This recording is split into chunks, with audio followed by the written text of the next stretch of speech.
Hello, everybody. Welcome back to the third installment of my podcast.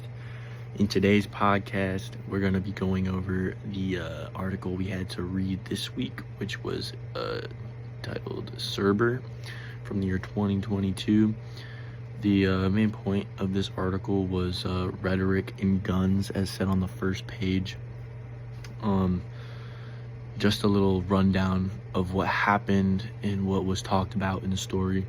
So the author bases the story around the Parkland school shooting and the movements that were set up by the students after the school shootings took place.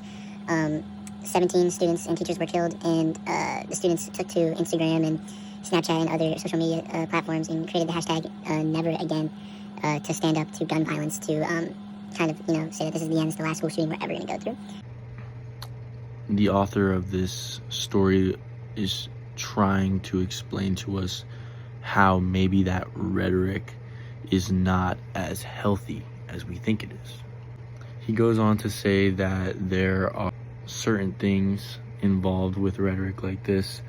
The warrant of the dead, which he applies to the hashtag. He says, basically by saying never again, you are implying that just because it happened to you, you guys are going to come out and just, it's never happening ever again. It's done. And everybody's just going to be like, all right, cool. Just no more school shootings. When actually, we know that's not going to happen. And there are a lot of bad people in the world who might take this as a, not see it as this is the last one, but maybe I could be the next. You know what I mean? There's different ways that people interpret this type of dialect. There's a section of the article he talks about, is Parkland different? And he comments about two previous shootings, Sandy Hook and Columbine. So if you don't know, Columbine was like the first major school shooting in the early 2000s or late 90s, if I'm not mistaken. And Sandy Hook, which was 2012. And it was first graders who got murdered, which was like the first time that it was like kids, like super young kids who had gotten killed in a school shooting. And he says that these two shootings allow you to compare and contrast, because with Columbine, since it was the first and it was like the big surprise, like nobody knew that this could even happen in our country, nobody even knew the right steps to take to stop this from happening.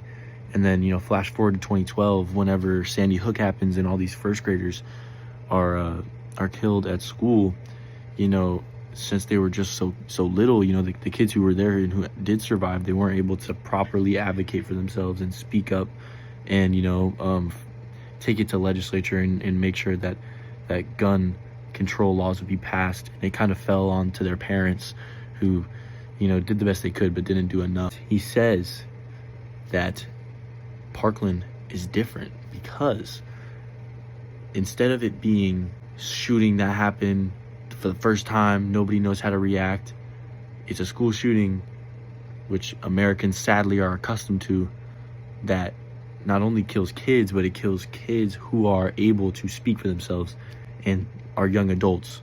This allowed the kids to, go and advocate for themselves, and they were able to get things with gun legislature solved and get Dicks to stop selling assault rifles and got certain sponsors to cut ties with the NRA. It's different because of the circumstances with the kids.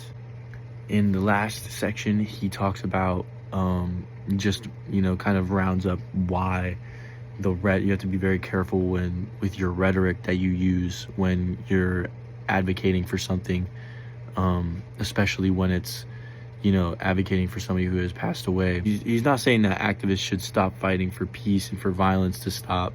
He's just telling them that there's certain ways that you can say it that may have a better, more long-lasting effect. He talks a lot about gun laws in this, and how in the wake of all these shootings, there's very polarizing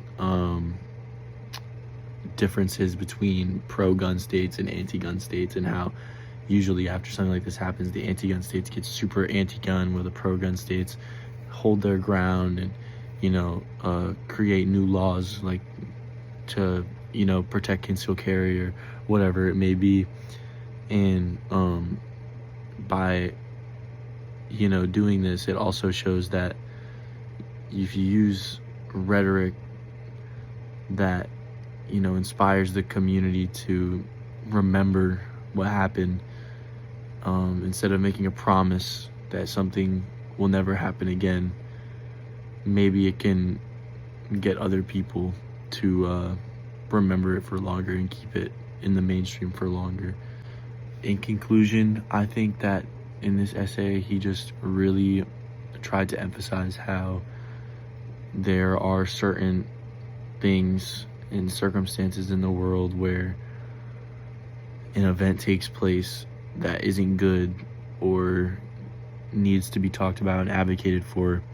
There are ways that you can go about protesting it and advocating it and speaking about it, and you just have to be careful that you use a phrase or a saying that just remembers and respects the people who were murdered or affected by the tragedy. Making promises can be harmful, as well as intriguing from very demented people. That has been Cerber, and thank you for watching.